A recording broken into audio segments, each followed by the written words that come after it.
किल्ले शिवनेरीवर शिवजयंती निमित्त प्रशासनाची तयारी पूर्ण झाली आहे। शिवभक्तांना आणि पर्यटकांना आरोग्य सेवा देण्यासाठी आरोग्य विभागाच्या 3 टीम तयार करण्यात आल्यात। या ठिकाणी आढावा घेत आरोग्य कर्मचाऱ्यांशी बातचीत केली आमचे प्रतिनिधी सुनील थिगळे यांनी।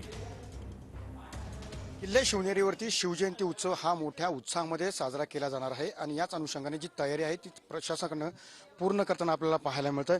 आपण सध्या आलो आहोत शिवनेरी किल्ल्याच्या पायथ्याशी। या ठिकाणी पाहतो की वन विभागामार्फत या ठिकाणी आलेले जे शिवभक्त आहेत त्यांची प्रत्येकाची नोंदणी या ठिकाणी खरं तर केली जाते।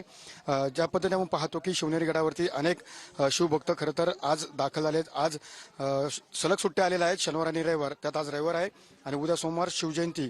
याच निमित्तानं संपूर्ण राज्यभरातून खरं तर जे शिवभक्त आहेत ते या ठिकाणी शिवनेरी गडावरती दाखल झालेले पाहायला मिळते आणि त्याच दृष्टिकोनातून या ठिकाणी वैद्यकीय व्यवस्था आहे ती सुद्धा खरं तर कार्यरत करण्यात आलेली आपल्याला पाहायला मिळते। आरोग्य विभागामार्फत ही वैद्यकीय तपासणी केली जाते। म्हणजे गेल्या 2 दिवस या ठिकाणी प्रशासनाची तयारी आहे ती पूर्ण झालेली आपल्याला या ठिकाणी पाहायला मिळते।